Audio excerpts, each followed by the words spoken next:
What is going on, all you Pokemon collecting maniacs out there? This is Ryan, the Pika Pika Papa, and today we're going to be doing our monthly series on the cards that have gained the most value on TCGPlayer over the last 30 days. But I gotta be honest with you, this video series is about so much more than just 10 cards. We take away all kinds of nuggets of awesomeness from this video series every single month. We see, certain segments of cards that are getting hot. We see certain generations that are getting hot. And we see, when you think about it, like what truly drives the price of a Pokemon card? Like at the end of the day, it's simply demand. And think about the buying and selling volume of TCGPlayer.com. Probably outside of eBay, it is likely the second largest buying and selling source of Pokemon cards on the internet. So when you're thinking about demand, which ultimately drives price, for a card to be on this list, it must mean demand is at an all-time high. And not only that, it has a tendency to show that the demand is not just high now, but it will be very high into the future. Sure, there are some cards which are a flash in the pan, and for some, irrational reason, they had big demand 1 month over, but that's where we have to apply our logic. We have to look for big name characters from really big sets, and, we can start to use our Pokemon in sense and come up with, okay, some of the cards on this list are a flash in the pan, but the ones that aren't, man, if they are on here, it is a very, very strong indication of future demand, which can also lead to future price appreciation. So this is a really cool video. I have a ton of fun. So everything that I have before you right now is critically important because I want to call it out. So for a card to be on this list, it has to have at least 5 sales over the last 30-day period. Very important. You don't want 1 or 2 sales to drive the price up or down. So 5 or more is the deal. Now, they also have to be in near mint condition. Nothing wrong with lightly played, but we're only going after near mint here on this channel. And the starting price had to be $30. Again, nothing wrong with cards under 30 bucks, but we're talking about some of the higher end stuff here. So the card had to start off at a price point of $30. So that's the parameters to be on the list we're going to go through today. And the other thing, I talked about how this list is about much more than just 10 cards. It has been very indicative of certain segments of the hobby that have been getting hot. And that's why I started this little chart right there on the left, because we saw the market dynamics start to shift a little bit. So what I have here is obviously I have a column representing the month of 2025, and then the number of cards that were on this list that were older than the Sword and Shield generation, right? Because we started to see everything shift. Sword and Shield was coming down, Scarlet and Violet was coming down, but then we started to see Sun and Moon, we started to see the XY era get really, really hot. And as you can see, the number of XY and older cards started to really increase here on this list. So in January, there were only 3 cards older than Sword and Shield that were featured on this list. Then in February, there was 4. Then in March, there was 9. In April, there was 9. There was only 1 card from either Sword and Shield or Scarlet and Violet listed on here from March or April. And then in May and June, there were 0. They were all Sun and Moon and older, but then we're starting to see a little bit of a shift, right? In July, there were only 6 from the Sun and Moon and XY era. Then in August, we bounced back with 8. But now in September, in today's list, there is only 1. And if you've been following this video series at all, we know that there's starting to be some very serious price movements in Scarlet and Violet and Sword and Shield. So as far as I'm concerned, and again, I'm going to pull the data relatively soon, and I'll show you how the eras have moved month over month. As far as I'm concerned, there's going to be a lot of positive momentum in Scarlet and Violet and Sword and Shield, and this video fully supports that. So tons of fun stuff. And as I say all the time, if you get into this video, if you find value in it, if you're having fun along the way, we try and do more than just show 10 cards. We try and give a little bit of the why and the how behind it as well. So if that jives with you, hit the subscribe button or give us a thumbs up. Those 2 small things go a really long way in helping my small channel out, and I can't tell you how much I appreciate it. So with that out of the way, let's finally start looking at these top 10 cards. So the first one on the list is the Mew, and obviously this is the promo card from the 151 Ultra Premium Collection box, and man, this card is just such a fantastic story. Like, this is just a 1-year graft. The box is obviously, older than a year, but if you look at this 1-year graft, man, this card was going for what, $4 or $5 a year ago. Matter of fact, I think we had this featured on our top 5 under 5 video at one point in time, and it really made no sense to be that low back then. This is a fantastic example of how demand drives the card pricing. There is nothing different about that card today than there was a year ago when it was going for $5 versus now that it's going for $70. The artwork didn't change, the character didn't change, the set it came from didn't change, like the box it came from didn't change. Nothing fundamentally changed, except you and I and every other collector out there in the market suddenly woke up and go, oh my God, this is coming from a box which is worth $500. The Mew is obviously one of our top Pokemon out there. It's an alt art and the artwork is amazing. Like, it just all started to click, demand started to rise, and now you see the price spike significantly, with a lot of it coming again over the last 30 days. But I wanted to kick off the video with this card right here, because I just thought it was a fantastic example. And the fact that it's up 1,024% over the last year is just absolutely Looney Tunes. And again, the gem rate is abysmally low too. If you try and find this in a PSA 10 holder, it's very, very hard. So all these kind of awesomeness about this card has finally come to pass, and it's seen its rightful due all the way up at $70. Just an absolute awesome card. Next one on the list right here is another absolute awesome card as far as I'm concerned. If you watch my channel at all, you know my wife is a big fan of Marnie, and this Marnie's Morpeko card right here is fan-freaking-tastic. And obviously, it was a very, very cool card. It came from a special little Battle Partners box. And you look at it right here, and again, 3 months ago, this was a $12 card. Again, $12. Then it went through, and then it started to spike up, and then it started to hold at $25. Now it's going through another price spike again. An alt art, awesome trainer, really popular Pokemon on here, like just another really, really cool card. And this is the beginning of what you're going to see. We've already featured 2 promo cards on this list. Promo cards are having a moment in the sun, and I actually think that there are some undervalued promo cards out there. So I've started to pull them together, and I've got a video that I'm going to shoot either later today or tomorrow. I'll show it later on this week, but it's going to feature some promo cards because, again, we see segments of the hobby get very cyclical. One of these videos do a great job of helping us call that out. 2 cards in, 2 promo cards down, awesome alt art artworks, and I think there's a lot more to come in the promo space.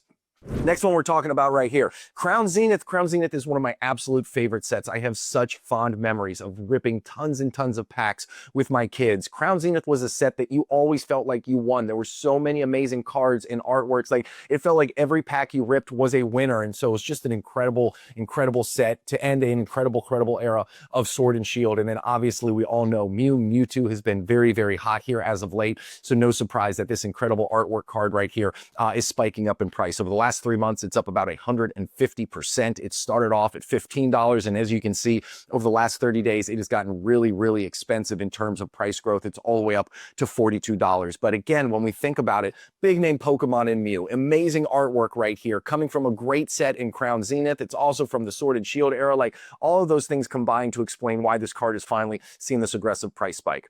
Next one right here. Now, this is the one card we have from the older than Sword and Shield era, and this one comes from Sun and Moon. And this is another one that if you actually sit back and think about it, this was kind of a no-brainer. Like, you didn't need the Marnie's Morpeko, you didn't need any of these other really cool promo cards to tell you that this one had the opportunity to spike up, because this comes from a single pack blister that was team up. And we had seen that a lot of times the package that these promo cards come from, if they go significantly up in value, the promo card that's in it can do the same thing. And this Mimikyu is a fantastic example of that. Obviously, team up is a set of the ages. It is absolutely the set from Sun and Moon, and one of the sets really of the last 10 years. It is just phenomenal to watch that set continue to grow in terms of sealed pricing. And then, of course, you had this promo card, which was coming from one of those sealed products. Obviously, it's just a single pack blister, so nothing like a booster box or ETB, but still a sealed product of Team Up. And it was just cruising at $15. And then all of a sudden, the market's like, you know what?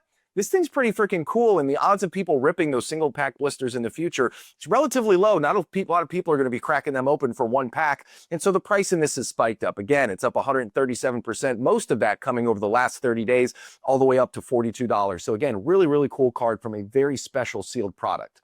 Next one we're talking about right here. This card has been all over the Pika Pika Papa channel. A lot of different video series that we do, a lot of data dives, a lot of data collection from TCGPlayer. Like, this Mew from Fusion Strike has been showing up all over the place in short-term momentum, long-term momentum, finding support lines, like everything you could want, you have found in this card. And again, it has been rewarded with a very aggressive price spike over the last 30 days. I mean, this thing is up 96% over the last 3 months, with most of that coming in the last 30 days. And the other thing that I really like, and I called this out because this card was actually featured in a Sunday video, is when you see that really aggressive light blue bar graph there that spikes up, okay, that is, I'm not saying it's a buyout per se, but that goes to show you that there was a single week where a lot of people bought a lot of these cards and the price started to go up. What I like to see is there have been continued sales volumes while the price has been going up, right? A lot of times we see a big spike in volume in terms of sale, and then we'll see the price go up and subsequently come down. But what I like about this, and what gives me confidence in its long-term ability to maintain its price point, is the fact that people are continuing to buy it as the price continues to go up. So Fusion Strike is obviously, as far as I'm concerned, one of the top 3, if not the #2 set from the Sword and Shield era. Mew, as I've already said, wildly popular, alt art, amazing. Not much you could argue with about the fact that this card is going to be fantastic long term.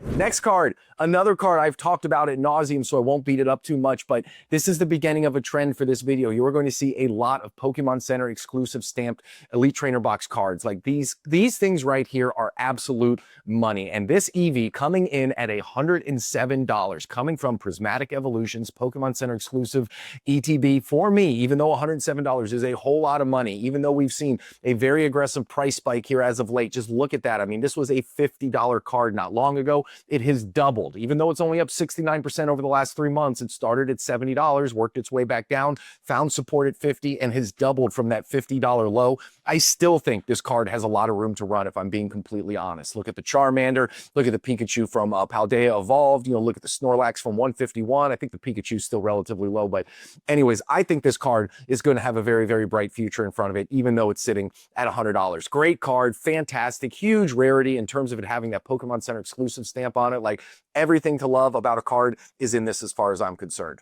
Next one we're talking about is the Charmander card, which I was just referencing. Look at the price point on this one. It is at $228. Again, it is up 145%. We are going to see, and I don't know what Pokemon Company International is going to do with Pokemon Center exclusive ETBs in the future. Maybe they're going to keep them at the same print runs. Maybe they're going to expand it and they're going to be easier to get.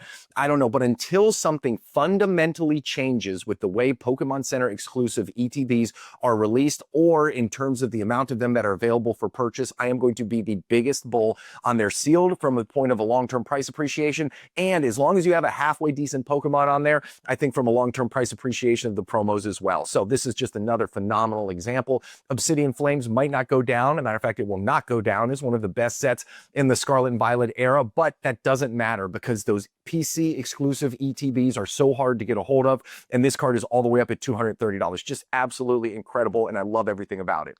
Next one we're talking about right here. Speaking of Obsidian Flames, we got the Charizard, right? This was a card which was just chilling at $50 for almost all of its existence. It had a very, very hard time breaking above or below it. The market just seemed to support it at that line. You weren't sure if it was going to make it long term, but guess what? Now that Obsidian Flames is getting a lot of age behind it, we're not seeing a lot of Obsidian Flames out in the wild anymore.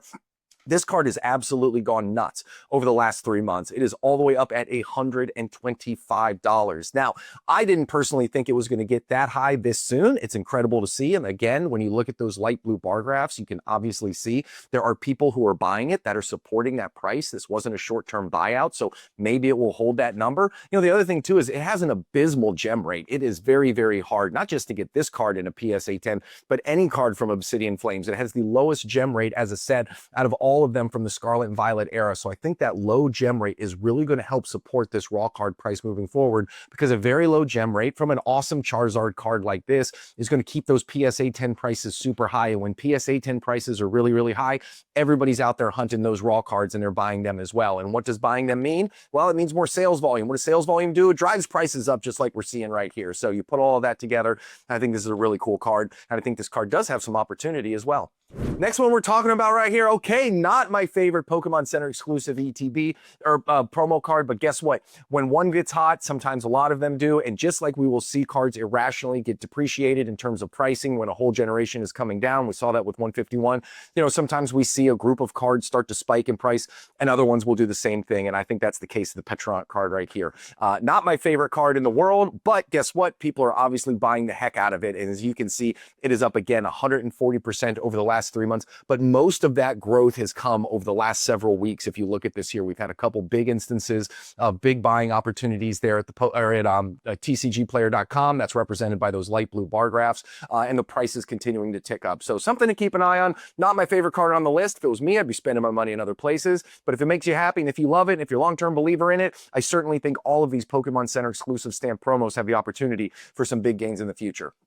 Next one and the final one on this list, this is the Mimikyu card, right? So absolutely, the card is just going nuts in terms of price value, right? Like all the ones that we've been talking about here have had very aggressive spikes. We were talking about 135, 140%, 150%, and Mimikyu just steps up and is like, hey, everybody step aside. I'm going to be up 208% over the last 3 months. And obviously, the box that it's coming from is going nuts in terms of pricing. Obviously, you got the Charizard, you got the Bubble Mew, like you have just so many things that are driving that set as a whole up in terms of pricing. It just makes sense that this one is popping off as well. So very, very cool to see this card at the top of the heap. Very cool to see 4 of the final 5 cards be Pokemon Center exclusive stamped cards. And I think that we've talked about this before. Like, we can get a sense through these videos of what segments of the hobby, what types of cards are getting hot. The question is going to be, can they remain hot? Will they continue to see the same type of upward momentum over the next 30 days? There's only one way to find out. Hit that subscribe button, give us a thumbs up, watch this video when it comes out next month, and we'll see what cards we're able to retain on the list. But no matter what, the most important thing, I hope you have an epic rest of your day, and I'll talk to you soon. All right, everybody. See you later. Bye.